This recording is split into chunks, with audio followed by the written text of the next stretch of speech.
एक महात्मा ने बताया, अगर मनुष्य कुत्ते को रोटी खिलाने का फायदा जान जाए तो कभी दुखी नहीं होगा। नमस्कार दोस्तों, फॉलो योर धर्म ग्रंथ चैनल में आप सभी को दिल से स्वागत है। दोस्तों, एक समय की बात है, एक गांव में अर्जुन नाम का एक लड़का रहता था। वह अपनी जीवन में बहुत दुखी और परेशान रहता था। वह बस यही सोचता था कि मैं पूर्व जन्म में ऐसा कौन सा पाप किया जो आज मुझे भोगना पड़ रहा है। एक दिन उसे पता चला कि गांव से दूर एक आश्रम में एक महात्मा रहते हैं। अगले दिन अर्जुन ने उस महात्मा से मिलने के लिए निकल गया। वहां पहुंचकर अर्जुन ने देखा कि महात्मा अपने आश्रम में कुछ लोगों को उपदेश दे रहे थे। तभी अर्जुन महात्मा जी को प्रणाम किया और बोला, महात्मा जी, मेरे मन में एक प्रश्न कई दिनों से उठ रहा है। महात्मा जी ने कहा, भंते, तुम्हारे मन में वह कौन सा प्रश्न उठ रहा है? मुझे निसंकोच होकर पूछो। तब अर्जुन ने कहा, गुरुदेव, कुत्ते को एक टुकड़ा रोटी खिलाने से क्या फायदा होता है? तभी महात्मा ने बताया, अगर मनुष्य कुत्ते को रोटी खिलाने की 8 फायदा जान जाए, वह कभी दुखी नहीं होगा, तथा जो भी मनुष्य इस फायदे के बारे में जान जाए तो उसका जीवन धन्य हो जाता है। उसे जीवन में कभी दुखों का सामना नहीं करना पड़ता है। जो भी मनुष्य इस संसार में कुत्ते को एक टुकड़ा रोटी खिलाता है, उसे 8 फायदा होता है और वह जीवन भर सुखी रहता है और मृत्यु के बाद मोक्ष की प्राप्ति होती है। महात्मा ने कहा, अक्सर मनुष्य कोई मौके पर कुत्ते का नाम लिया करते हैं। किसी को गाली देते समय मनुष्य का जुबान पर कुत्ते का नाम आता है। मनुष्य गाली आदमी को देता है, परंतु नाम कुत्ते का बदनाम होता है। क्या कुत्ते का जीवन इतना गया गुजरा है? महात्मा ने कहा, भंते, मैं तुम्हें एक कहानी सुनाता हूं, उसे ध्यान से सुनना, फिर तुम्हें सब पता चल जाएगा। एक समय की बात है, एक काले कुत्ता था। वह बहुत ही लाचार था और भूखा प्यासा था। वह गांव में सबके घर जाता था, परंतु गांव में कोई भी व्यक्ति उसे एक टुकड़ा रोटी खिलाने को नहीं देता था। वह भूख के मारे इधर उधर घूमता रहता था। एक दिन वह कुत्ता गांव के बाहर एक नदी के किनारे एक आर्ष के आश्रम में पहुंच गया और राशि से कहने लगा, मुझे लगता है आप बहुत विद्वान तथा ज्ञानी हैं, इसलिए मैं भूखा प्यासा आपके पास आया हूं। कृपा करके आप मुझे एक टुकड़ा रोटी दे दीजिए, जिसे मैं खाकर अपने भूख को शांत कर लूं। तब उस अर्श कहते हैं, क्या तुम्हें गांव में किसी ने एक टुकड़ा रोटी नहीं दिया जिसे तुम खाकर तुम्हारा खूब मिटा सकूं? वह कुत्ता अर्शी से कहता है, आप मेरी बातों पर विश्वास नहीं करेंगे। तभी वह अर्श कहते हैं, तुम बताओ, तुम्हारी बातों पर मैं अवश्य विश्वास करूंगा। तुम मुझे बहुत लाचार दिखाई पड़ती हो। तभी वह कुत्ता कहता है, ठीक है, मैं आपको अपनी बीती हुई बातें बताता हूं। कुत्ता यश से कहता है, मुनि ब दुनिया हो कि लोगों, हम पर रहम करो। हमारा कोई घर नहीं होता है, कोई आश्रय नहीं होता है, कमाकर खाना हमें नहीं आता है, हमें वस्त्र भी पहनने का ज्ञान भी नहीं है। इसीलिए सर्दी, गर्मी और बरसात में हम ऐसे ही घूमते रहते हैं। हमें पढ़ना लिखना भी नहीं आता। आपकी तरह हमें अनुशासन भी नहीं आता। हमें आपकी तरह बोलना नहीं आता। यह हमारा दुर्भाग्य ही समझिए, परंतु हमें आपकी तरह भूख भी लगता है। चोट लगने पर हमको भी आपकी तरह पीड़ा भी लगता है। हमें आपकी तरह रोना भी आता है। बस इस 3 कामों में हम आपके साथ बराबरी ही करते हैं। इसीलिए हम पर दया दिखाइए, हमें और कष्ट मत दीजिए। ईश्वर ने तो वैसे ही हमें कष्ट देकर भेजा है, ऊपर से आप लोग परेशान करते हैं। हम आपकी तरह मनुष्य नहीं हैं, हम पराधीन जीव हैं। जब हमारा जन्म हुआ उस समय हमारे आंख कान बंद थे। कह नहीं सकते कि उस समय आपके जन्म पर जैसे नाच गाना होता है, बजे बजते हैं, खुशी मनाई जाती है, हमारे जन्म पर भी यह सब नहीं हुआ होगा। हमारे जन्म पर किसी ने खुशी मनाई नहीं होगा। हम जिस बिछौना पर थे वह रुई का नरम तो था, सर्दी बिल्कुल नहीं लगती थी। मैं मन में सोच रहा था कि किसी बड़े घर में पैदा हुआ हूं, लेकिन जब हमारी आंख खुली तो मैंने देखा कि हमारी माँ, जिसे आप लोग कुतिया बोलते हो, वह अपने 5 बच्चों को छाती से चिपका कर एक राह के ढेर में पड़ी थी। हम 5 भाई थे, बाकी 4 भाई तो लाल और भूरे रंग के थे। मैं अकेला ही काले रंग का था। सबसे छोटा मैं ही था, इसीलिए कमजोर था। मेरी माँ हम लोगों के पास कम ही आती थी, क्योंकि उसे भी अपने भोजन की व्यवस्था करनी पड़ती थी। यदि वह ना खाती तो हमें दूध कहां से पिलाती। उस एक माँ पर हम 5 भाई निर्भर थे। कभी भोजन मिल भी जाता था, कभी नहीं मिलता था, लेकिन वह हमेशा हम पांचों भाइयों का बड़ा ही ख्याल रखता था। आखिर वह हमारी माँ थी। वह रात भर जाग कर गांव की रखभाल करती थी। किसी की मजाल नहीं थी कि कोई अनजान आदमी बुरी नीयत से गांव की तरफ भी झांक जाए। दूसरे गांव के कुत्ते भी हमारी माँ के डर से गांव में नहीं आते थे। गांव के किसी किसान खेत में कोई जानवर खड़ी फसल खाने आते तो हमारी माँ उससे दौड़कर भगा देती। गांव वालों के लिए उतना सब करने के बाद भी कोई मनुष्य तो हमारी माँ को भोजन तक भी नहीं देता था। भोजन के लिए हमारी माँ को मजबूर होकर छिन्न झपट्टी करनी पड़ती थी। कोई बार तो लोग उसे लाठी डंडों से पीट कर भगा देते थे। बेचारी उस दिन भूख प्यासी रहकर पेट की आग से जलती रहती थी। फिर वह कुत्ता महात्मा जी से कहता है, आखिर भूख तो हमें आपकी तरह ही लगती है। ऊपर से उसे अपने 5 बच्चों की चिंता भी लगी रहती थी। आखिर माँ जो थी भूख उसे चैन से बैठने नहीं देती थी, और गांव वालों का भी उसे देखकर हृदय नहीं पसी। सीता तथा वह बेबस होकर उन लोगों के घरों में चोरी से घुसना पड़ता था, और खाने की कोई चीज मिल जाती तो उसे खाकर अपने पेट की आग बुझा लेती थी। कोई बार लोगों उसे खान की वस्तु ले जाते हुए देखते तो लाठी डंडे लेकर उसके पीछे पड़ जाते थे। कुछ निर्दय लोग तो कई बार उसे घर के अंदर बंद करके पीटते थे। हमारी माँ का बुरा हाल कर देते थे। फिर वह कुत्ता रूसी से कहता है, मुनिबर, हमारी माँ ने क्या बिगाड़ा था? उसने सिर्फ अपने पेट के लिए भोजन ही तो चुराया था। चोरी करने का हमें कोई शौक नहीं, और पापी पेट हमें यह सब करने के लिए मजबूर कर देता है। एक दिन की बात है, बड़ी जोरदार बरसात हुई। ओले पड़े थे, ठंडी हवा चल रही थी। उस ठंड में ठीठुर कर हमारे 3 भाई मर गए। उस दिन हमारी माँ बहुत रोई थी, लेकिन मनुष्य हमारी पीड़ा को नहीं समझे, क्योंकि उसके बच्चे थोड़े ही मरे थे। फिर वह कुत्ता कहता है, अब हम सिर्फ 2 भाई रह गए थे। हमारी माँ हम दोनों की अच्छे से देखभाल करने लगी। फिर एक दिन उसी गांव में ठाकुर साहब के घर पर दावत चल रही थी और अनेक प्रकार की मिठाइयां बन रही थीं। ठाकुर साहब के घर काफी मेहमान आए हुए थे। हमारे माँ कुछ खाने की तलाश में बार बार उधर जाती, लेकिन लोग उसे दुत्कार कर भगा देते थे। किसी को उस पर इतना भी तरस नहीं आया कि एक रोटी उस बेचारी को खाने को फेंक दे। एक रोटी से उनका क्या बिगड़ जाता।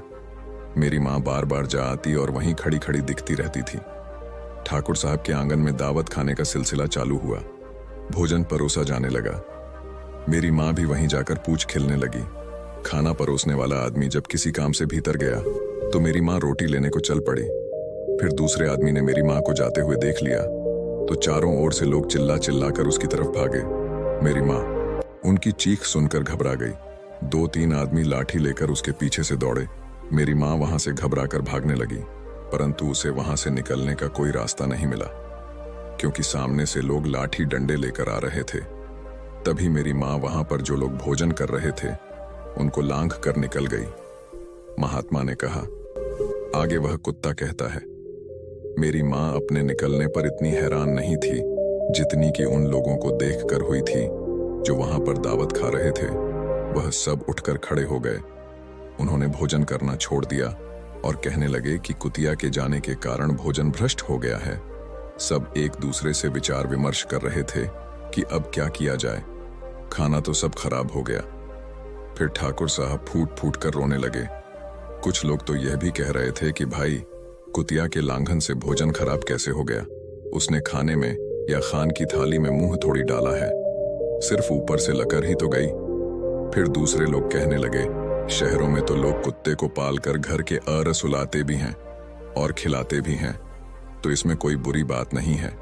अगर कुतिया लांघ कर गई है तो भोजन खराब नहीं हुआ है। लेकिन उनमें से कुछ लोग बड़े घरों से ताल्लुक रखते थे। उन्होंने एक भी नहीं चलने दी। वह कह रहे थे कि भोजन तो भ्रष्ट हो गया है, यह हमारे खाने के लायक नहीं है। आखिरकार उनकी बात मानी गई। अब तो वह सारा भोजन गरीबों में बांट दिया गया। उस दिन तो मेरी माँ को खूब पेट भर के खाना मिला था। ऐसा सुख उसने जीवन में कभी नहीं पाया था, लेकिन वह सुख उसके लिए बड़ी मुसीबत बन गया। वह भोजन करके वहां आराम से लेटी ही थी। उतने में वह ठाकुर डंडा लेकर वहां पहुंचा और उसे बुरी तरह से पीटने लगा। उस बार भागने का भी कोई अवसर नहीं मिल पाया। डंडों की जोर से वह बुरी तरह से चिल्लाने लगी। माँ का विलाप सुनकर पत्थर भी पसीज जाता है, पर उस निर्दय को उस पर जरा भी रहम नहीं आया। वह उसे कठोरतापूर्वक पीटता रहा। माँ का बहस और पूरे गांव में सुनाई दे रहा था। तब कुछ लोग आए और उसे समझाते हुए बोले, ठाकुर साहब, जाने दो, भूख में तो आदमी की भी बुद्धि भ्रष्ट हो जाती है। ये तो एक पशु है, इसे अच्छे बुरे का क्या ज्ञान। अब इससे मारकर आपको क्या मिलेगा? जो होना था सो हो गया। लोगों के समझाने के बाद उसने हमारी माँ को पीटना बंद किया। माँ ने आकर सारी कहानी हम दोनों भाइयों को सुनाई। हमने सोचा कि कितना कष्ट भरा है हम कुत्तों का जीवन। आदमी एक रोटी के टुकड़े के बदले एक चोर की जैसा पिटता है। बेकार है ऐसे लोग जो हम लोगों की पीड़ा को नहीं समझते। महात्मा ने कहा, वह कुत्ता कहता है, एक दिन की बात है, उसी गांव के बाहर एक ब्राह्मण आकर ठहरा हुआ था। उसने अपने भोजन के लिए एक जगह चूल्हा बनाया और उस पर दाल बनाने के लिए रख दी। उसके बाद आटा गोद कर रख दिया। वहीं पास में कुएं पर पानी लेने चला गया। इधर कहीं से मेरी माँ भी घूमती हुई वहीं पहुंच गई। उसने आटे को देखा तो सोचने लगी कि शायद इस अट्टे नहीं, यही सोचकर वह उस आटे को खाने लगी। इधर उस ब्राह्मण ने कुएं के पास से देखा कि उसका आटा एक कुत्तियां खा रही है, तो वह बड़ा दुखी हुआ। वह बेचारा रोने लगा, क्योंकि वह भी 2 दिनों का भूखा और थका हुआ था। कुछ लोगों ने उसे कहा, अरे ब्राह्मण देवता, इस कुतिया ने तुम्हारा भी आटा बिगाड़ दिया। कल तो उसने ठाकुर साहब की पूरी रसोई बिगाड़ कर रख दी।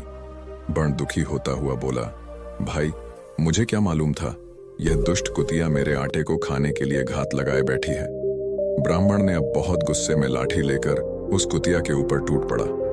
माँ उस आटे को ठीक से खा भी नहीं पाई थी, पर उससे ज्यादा कि उस पर लाठी बरस गया।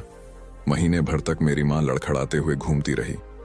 तब उस दिन समझ में आया कि आदमी कितना खुदगर्ज है। हम उसका कोई भी कार्य करते हैं तो भी वह हमें नहीं समझता।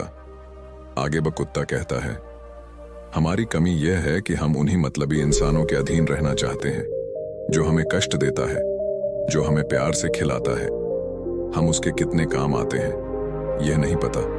उनके घर की रखवाली तो करते हैं, साथ ही साथ और भी बहुत सारे लाभ हैं जिन्हें मनुष्य नहीं जानता। महात्मा ने कहा, यदि मनुष्य कुत्ते को रोटी खिलाने के फायदे जान जाए तो अपने जीवन में होने वाले नुकसान से बच सकता है। आज मैं आपको बताऊंगा कुत्ते को रोटी खिलाने की 8 फायदे। मनुष्य को पता नहीं है कि जब भी घर में रोटी बनाई जाती है तो सबसे पहली रोटी गौ माता की होती है और पिछली रोटी कुत्ते की होती है।